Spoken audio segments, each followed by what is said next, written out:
What is going on, Jet fans? Matt O'Leary back with another video. So today we are getting into some news with Zach Wilson, as it was up in the air whether he would be cleared or not cleared for concussion protocol.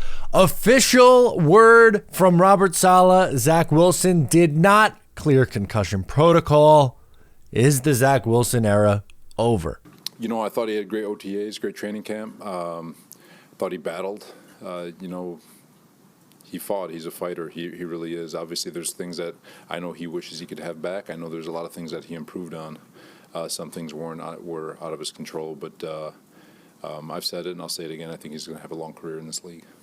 Do you see that career being here? We'll see. It's all things that we're going to have to talk about once the season's over. But whether it's here or somewhere else, I believe he's going to have a hell of a year or career. Now, if you remember back to the Sam Darnold days, there was a very similar quote from Robert Saleh where he said, "What I can tell you about Sam is that he is an unbelievable talent. There's a reason why he was the third overall pick. It's very clear. Just watch the tape. Production aside, just watch the player. He's got tremendous mobility. He's got an arm talent. He's fearless. He's smart. He's a good, precise decision maker." Sam Darnold was traded about 2 months later after these comments came out. So I'm sorry, I don't buy that they are going to have some sort of reclamation project with Zach Wilson 3.0, right? There was, he just needs the reset last year in 2022. He's going to be benched for a little bit, come back, and he'll be good to go. Well, he gets benched, comes back, has a pretty good game against Detroit. It was a streaky performance. There were high highs and low lows. Shocking. And then the next week, he gets benched in prime time for Chris Streveler, who was throwing passes 20 yards behind CJ Uzomah, where the crowd was going wild for.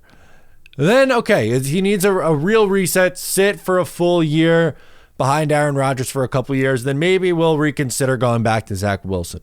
Instead, he is the backup, QB number 2, just horrific planning from Joe Douglas and Robert Saleh and the whole New York Jets.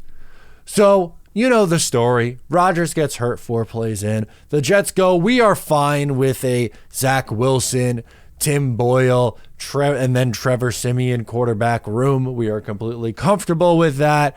And here's how the rest of the season went for Zach Wilson. He played in 12 games, had a 60.1 completion percentage, threw for 2,271 yards, which is 189.3 yards per game. He had 8 touchdowns, 7 interceptions, 77.2 rating. He also lost 7 fumbles this year, so 14 turnovers in 12 games to 8 touchdowns. That was year 3, Zach Wilson, in 34 career starts with the New York Jets, or for 34 career games, because technically the game against Buffalo week 1 this year, not a start. 57% completion percentage, 6,293 yards, 185.1 yards per game, 23 touchdowns, 25 interceptions, and a 73.2 rating. It's over. There's no salvaging that. Doesn't make sense to keep him on the roster next year to attempt to salvage it. He has 1 year remaining. One, you're not picking up his 5th year option after this year. It would be a crazy number 2 years down the line. And number 2, do you trust him again to be your backup quarterback if Aaron Rodgers goes down? They are better off moving on, getting whatever day 3 draft capital you can get. Say, so it didn't work out. It was partially our fault. It was partially your fault. You don't have to tell him that, but it is. There's many reasons why Zach Wilson didn't work out. It's okay to admit that he didn't work out.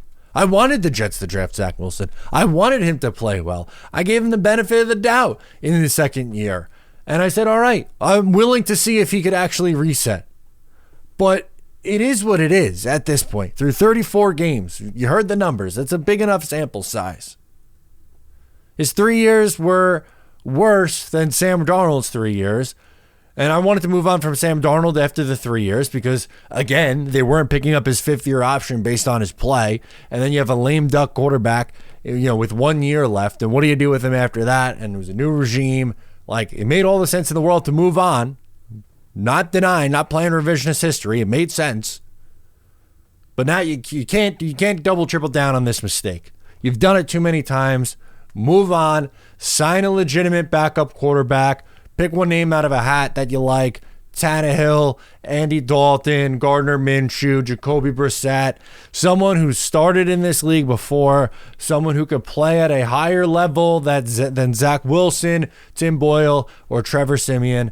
Again, it might be challenging for some of these higher end quarterbacks who are, QB2s, because they may be going to a situation where there's an outside chance that they can start. But there is no excuse not to add a veteran quarterback. And then you're probably adding a day 2 or day 3 quarterback in the NFL draft to sit behind those two guys. That would be my prediction for now. But man, it looks like it's finally over now, maybe. We'll see. How about this dandy? Robert Saleh defends Nathaniel Hackett. Obviously, I've got a lot of faith in him. He's when you look at, and it's going to be hard for people to recognize it, but starting with the Atlanta game, through tape, seen a lot of improvement. And I'm not going to get into stats. We've had 2 30-plus games, point games. I thought we moved the ball well against Cleveland. Had a bad game against Miami. Felt like the offense really took a step in the right direction against Atlanta. I know the points weren't there, but there was a lot of opportunity to be had in that game. But I do feel like we've gotten better, especially over the this last half of the season. We've got a chance to finish strong. If we can get, possibly 3 of our last 5, and like I said, they've been getting better. And he's adapted a lot over the past. I know it's to the naked eye, but there's been a lot of adaptation over the last half of the year with all the motions and all the screens and all the gadget plays, and so I just got a lot of confidence in the way he relates to people, communicates with people, the energy that he's kept throughout the season, despite all the adversity.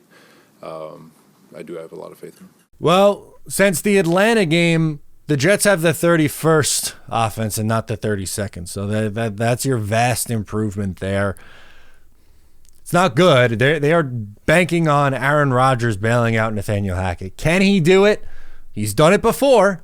He has absolutely done it before with less talent around him. I mean, yeah, Devontae Adams and Aaron Jones, fantastic, but there's beyond that. It's not like he had this amazing core. You're going to have to add the offensive line. You're going to have to add to the wide receiver room, but you are banking on Aaron Rodgers being special to get yourself out of this. And if he's not, well, then you might have a problem. But the question is, can he elevate it enough beyond what we've seen? Again, I hope so. I really hope that that's the case. I don't know.